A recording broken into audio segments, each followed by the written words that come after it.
Liability of state हा एक administrative law मधला टॉपिक बघणार आहे, ज्याच्यामध्ये लायबिलिटी ऑफ द स्टेट. आता लायबिलिटी आपण कोणाची बघतोय? स्टेटची बघतोय.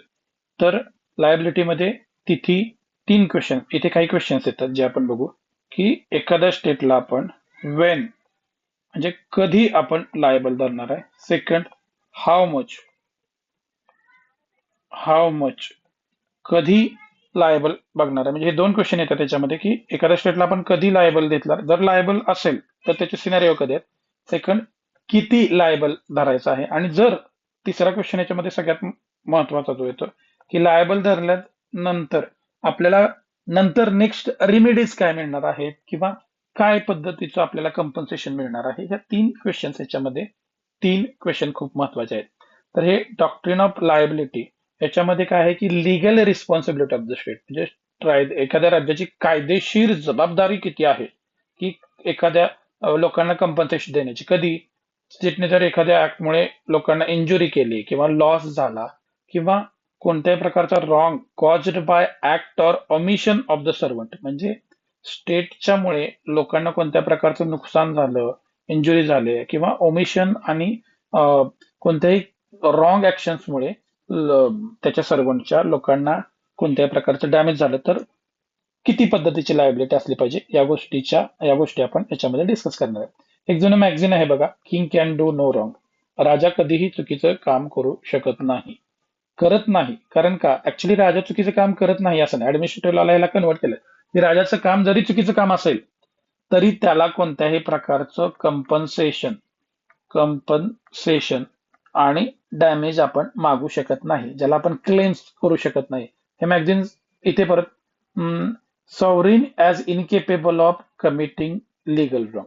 सॉव्हरीन म्हणजे कोण? स्टेट कोणत्याही प्रकारचं लिगल रॉंग करू शकत नाही. ऍक्च्युली करू शकत नाही याचा अर्थ फक्त एवढाच, की आपण त्याला कोणत्याही कोर्टमध्ये सू करू शकत नाही. या पद्धतीचं हे जुनं मॅगझिन होतं. हे असंच आहे का आता सध्या? नाही.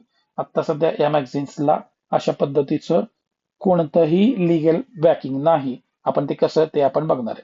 परत याच्यामध्ये दोन गोष्टी आहेत, म्हणजे आपण परत बघू.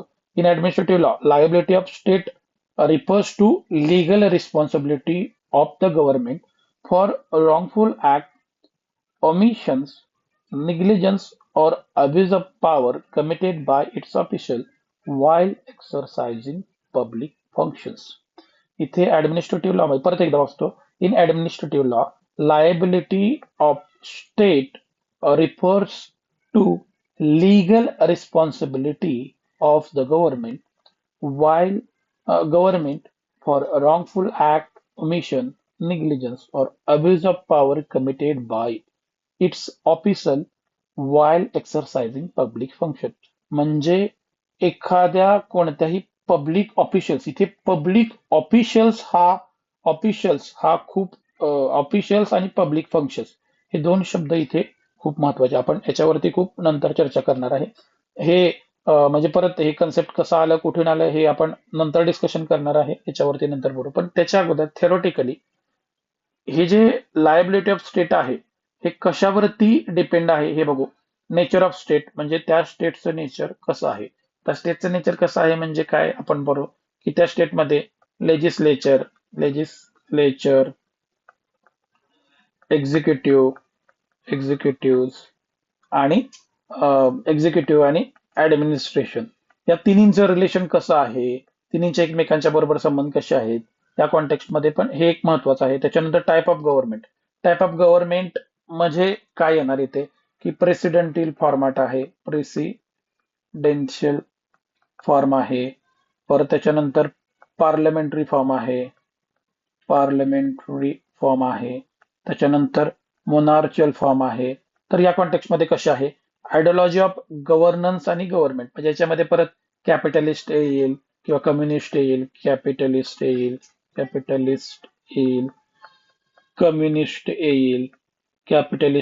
कम्युनिस्ट येईल, किंवा आणखी पद्धत लिबरल स्टेट येईल. कॉन्स्टिट्युशनल सुप्रिमसी, असं एखादं राज्य ज्याच्यामध्ये कॉन्स्टिट्युशनची सुप्रिमसी आहे. Judicial approach to public power, म्हणजे ज्युडिशरीचा कसा रोल आहे, म्हणजे इथे ज्युडिशरीचा रोल एक खूप महत्वाचा आहे. कारण एखाद्या राज्यामध्ये जर ज्युडिशियल सुप्रिमसी असेल तर त्या राज्यामध्ये स्टेटची लायबिलिटी कशी आणि किती आहे हे सुद्धा आपल्याला ठरवता येतं. परत कॉन्स्टिट्यूशन असेल तर कॉन्स्टिट्यूशनने लिहिलेले असायचे. ज्युडिशरीला जर फ्रीडम आणि स्कोप असेल तर ज्युडिशरी त्याचा स्कोप वाढवू शकते. आयडिओलॉजिकल गव्हर्नमेंट म्हणजे काय की गव्हर्नमेंटची आयडिओलॉजी समजा कॅपिटलिस्ट असेल तर त्या पद्धतीचं किती कम्पन्सेशन मिळणार आहे. प्रेसिडेंटल फॉर्मॅट किंवा पार्लमेंटरी फॉर्म मध्ये आहे. सो नेचर ऑफ स्टेट म्हणजे ह्या सगळ्या फॅक्टर्सच्या आधारावरतीच आपण ठरवू शकतो की स्टेटची लायबिलिटी किती आहे. त्याच्यामध्ये परत आपण थोडंसं ऍज अ एक्झाम्पल म्हणून पास्टमध्ये थोडंसं सोशलिस्ट स्टेट मॉडेल, परत सोशलिस्ट स्टेट मॉडेल म्हणजे युएसएसआर. युएसएसआर म्हणजे रशिया 1991च्या अगोदरचा. त्यामध्ये कसं होतं की याच्यामध्ये government action presume to be in public interest, म्हणजे सरकारने कोणतंही काम केलं तर ते पब्लिक इंटरेस्ट साठीच केलेलं आहे. याच्यापेक्षा दुसरा कोणताही सरकारचा उद्देश नाही. तर त्याच्यामुळे कोणत्या प्रकारचं डॅमेज वगैरे कुणाला झालं असेल तर ते त्यांनी सहन करायला पाहिजे. याच्यामध्ये no tortious liability against state. स्टेटच्या विरुद्ध कोणत्याही प्रकारची लायबिलिटी इथे नव्हते. Citizen had no enforceable right against administration, म्हणजे लोकांना ऍडमिनिस्ट्रेशनच्या विरुद्ध कोणत्याही प्रकारचे अधिकार नव्हते. बरं समजा इथे एखाद्या ऍडमिनिस्ट्रेटिव्ह रॉंग्स जर केलं कोणी तर त्या ऍडमिनिस्ट्रेटिव्ह रॉंग करणाऱ्या विरुद्ध डिसिप्लिनरी ऍक्शन घेतली जाऊ शकते. पण ज्याच्या विरुद्ध ते रॉंग झालेलं आहे त्याला कोणत्याही प्रकारचं लिगल क्लेम मागता येत नव्हतं. म्हणजे से फॉर एक्झाम्पल एखाद्या पब्लिक सर्वंटने पब्लिक सर्वंटने कोणत्याही प्रकारचं रॉंग केलं अगेन्स्ट पर्सन एक्स, तर याच्यामध्ये त्या पब्लिक सर्वंटच्या अगेन्स्ट गव्हर्नमेंट कोणत्याही प्रकारची कारवाई करू शकत होतं, जी पण specifically as a disciplinary matter म्हणून त्याच्या विरुद्ध कोणत्याही प्रकारची कारवाई करू शकत होतं. पण एक्सला किती कंपन्सेशन मिळेल, ऍक्च्युली थोडंफार मिळत होतं, नाही असं नाही, पण किती कंपन्सेशन मिळणार, कशा कॉन्टेक्स्टमध्ये मिळणार हे ते ठरवण्याचा अधिकार, हे ठरवण्यासाठी किंवा त्याला कोणत्या प्रकारचा लिगल क्लेम मागता येत नव्हता. परत त्याच्यामध्ये दुसरं आपण मॉडेल बघतो आणखी एक की कंट्रोल्ड वेलफेअर. कंट्रोल्ड वेलफेअर हे स्टेट परत सिंगापूर, हे सिंगापूरचं मॉडेल आहे.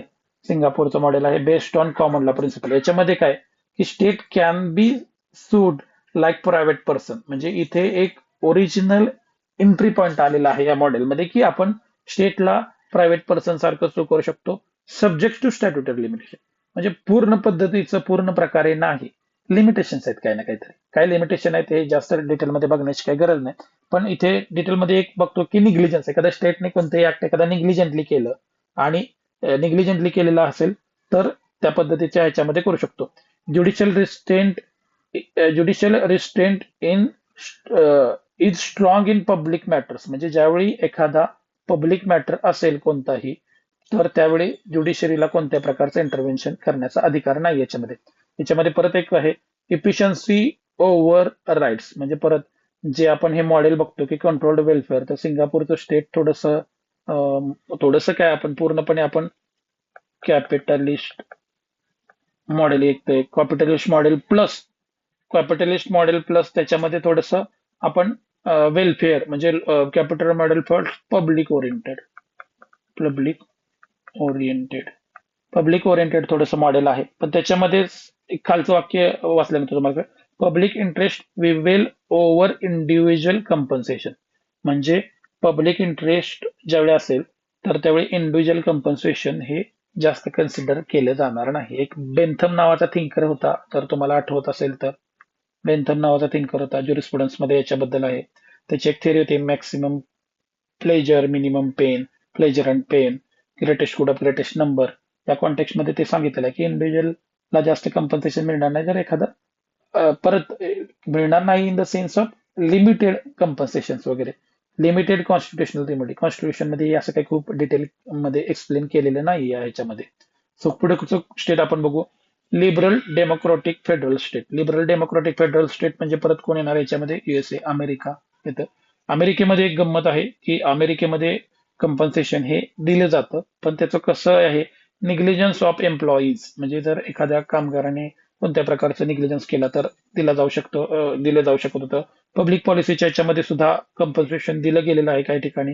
परत आणखी सगळ्यात महत्वाचं अमेरिकन कॉन्स्टिट्यूशन मध्ये, ओरिजिनल कॉन्स्टिट्यूशन मध्ये आहे राईट व्हायलेशन्स आणि सिव्हिल राईट ऍक्शन्स म्हणजे ह्या गोष्टी अमेरिकन कॉन्स्टिट्यूशन मध्ये डिस्कस केलेल्याच आहे. ज्यावेळी सिव्हिल राईट व्हायोलेट होतात त्यावेळी compensation compensation for violation of fundamental rights म्हणजे अमेरिकेमध्ये फंडामेंटल राईटचं व्हायोलेशन असेल तर कंपन्सेशन दिलं गेलेलं आहे. परत कमर्शियल कॉन्टेक्स्ट मध्ये सुद्धा आहे, बट अगेन लिमिटेड झोन आहे. परत दुसरं एक्झाम्पल आपण बघू, classical rule of law state म्हणजे हे classical rule of law state कोणाचं आहे, युकेचं आहे. याच्यामध्ये जे आपण प्रिन्सिपल डिस्कस केलं होतं अगोदर, त्याच्यामध्ये king can do no wrong, राजा कोणताही म्हणजे याच्यामध्ये परत डिस्कस करण्यासारखी काही गोष्ट नाही की king can do no wrong हे युकेचं डॉक्ट्रिन आहे.